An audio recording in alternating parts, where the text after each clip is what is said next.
ஒரு மனிதன் வாழணும்னா அவன் தூங்கணும். 9:30 தூங்கி காலைல 5 மணிக்கு எழுதல, தூங்குறதே 12 மணி. 10 மணி ஆயிடுச்சுல, தூங்க போலாம்ல. ஆனா என்ன யோசிக்கிறாங்க, 10 மணி ஆயிடுச்சு, இப்பதான் 10 ஆகுது, இன்னும் 11 ஆகலன்னு மொபைல் நோன்றோம்.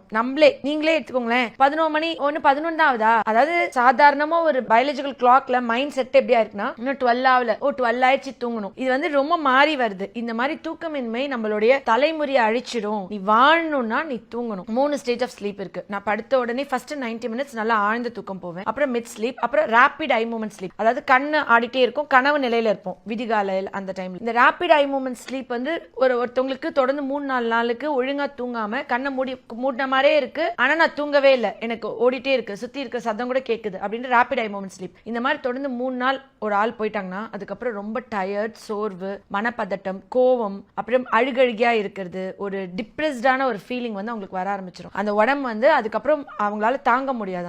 அந்த தூக்கமின்மையோட பேட் எஃபெக்ட்ஸ் அவங்களால பியர் பண்ண முடியாது. கண்ணுக்குள்ள சுத்தி உங்க ரூம் இருட்டா இருக்கும்போது ஒரு வெளிச்சம் இருக்குன்னா இந்த நிமிஷம் நீங்க மொபைலை தூக்கி வெளியே வைக்க வேண்டிய நேரம் வந்தாச்சு. ஏன் அப்படின்னு சொன்னா, பிரெயினை வந்து இந்த ப்ளூ லைட் சீட் பண்ண ஆரம்பிக்குது, என் கண்ணோட கருவிழி டேமேஜ் ஆக ஆரம்பிக்குது, என்னுடைய ஆயுசு காலங்கள் குறைய ஆரம்பிக்குதுன்னு அர்த்தம். 10 இயர்ஸ்க்கு மேல மினிமம் 8 hours தூங்கணும். உலகத்திலே கம்மியா தூங்குறவங்க சீக்கிரம் இறந்து போயிருவாங்கிறதுக்கான எவிடன்ஸ் என்கிட்ட இருக்கு, என்னால ப்ரூவ் பண்ண முடியும். எப்படின்னா, ஜாப்பனீஸ் தான் உலகத்திலே கம்மியா தூங்குறவங்க. they sleep less than 5 hours per day. 5 ல இருந்து 6 மணி நேரம் தூங்குறவங்க. ஜாப்பனீஸ் யாருமே வளர்ந்தே இருக்க மாட்டாங்க, ஹைட்டாவே இருக்க மாட்டாங்க. பாத்தீங்களா, தூங்கினாதான் வளருவோம். யாரெல்லாம் வளரலையோ அவங்க குழந்தை பருவத்துல நல்லா தூங்காதவங்க. ஹைட் ரொம்ப முக்கியம், தூங்கணும்.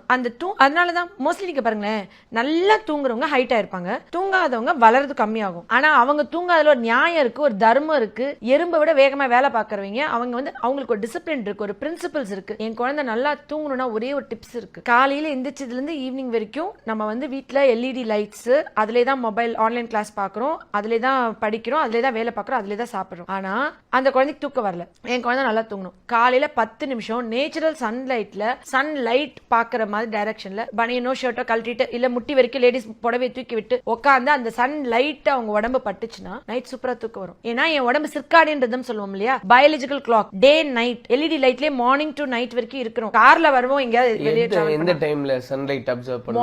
மார்னிங் பிறந்த குழந்தைங்களை போடுவோம் இல்லையா, அந்த மாதிரி ஏர்லி மார்னிங் சன்லைட்ல நம்ம குழந்தைங்களை வந்துட்டு, குழந்தைங்கள இருந்து பெரியவங்க வரைக்கும் தூக்கமே வரலன்னு சொல்றவங்க தூக்க மாத்திரை போடுறதுக்கு முன்னாடி 15 நிமிஷம் காலையில சன்லைட்ல போய் உட்காரணும்னு சொல்றேன். நான் அந்த எக்ஸ்போஸ் ஆகணும்னு சொல்லிட்டு, இது வந்து அவ்வளவு தூரத்துக்கு இம்பார்ட்டன்ட். தூக்கத்தோட முக்கியத்துவம், தூக்கத்தோட இம்பார்ட்டன்ஸ். கிளினிக்கு நிறைய பேஷண்ட்ஸ் சுகர் வெயிட் குறைக்கலாம் வரும்போது, இந்த சுகர் பேஷண்ட்ஸ் எல்லாருக்கும், மேம் மாத்திரை போடுறேன் சுகர் குறையல, டயட்ல இருக்கேன் சுகர் குறையல, வாக்கிங் போறேன் சுகர் குறையல, இன்சுலின் ஊசி போட்டும் சர்க்கரை அளவு 400-500 இருக்குன்னு சொல்றவங்க கிட்ட நான் ஒரே ஒரு கேள்வி கேட்க ஆரம்பிச்சேன். 15 வருஷம் என்னுடைய மருத்துவ அறிவுல நான் வந்து இந்த ஒரு கேள்விதான், மருந்து ஹோமியோ மெடிசன்ஸ் சுகருக்கு வந்துட்டு என்ன இருக்கோ அதெல்லாம் கொடுக்கறது முன்னாடி, தூங்குறீங்களா? தூக்கமே வரல மேம். நீங்க யோசிச்சு பாருங்களேன், சுகர் எனக்கு கண்ட்ரோலே ஆகல அப்படின்னு சொல்றவங்க எல்லாமே தூங்காதவங்களா இருப்பாங்க. நான் உடனே என்ன பண்ணேன், அவர்கிட்ட வந்துட்டு அந்த எந்த பேஷண்ட் வராங்களோ அவங்க கிட்ட தூக்கத்துக்கு மட்டும் மருந்து கொடுத்துட்டு போய் 8 மணி நேரம் நைட்டும் மத்தியானம் ஒரு 1 மணி நேரமும் தூங்கிட்டு இதே வாக்கிங் இதே டயட் எடுத்துட்டு வாங்கன்னு சொன்னேன். நான் இதை வந்துட்டு இந்த பிஹைண்ட் ரூட்ஸ் தலை மூலியமா ஒரு ஓபன் சேலஞ்சே வைக்கிறேன். நான்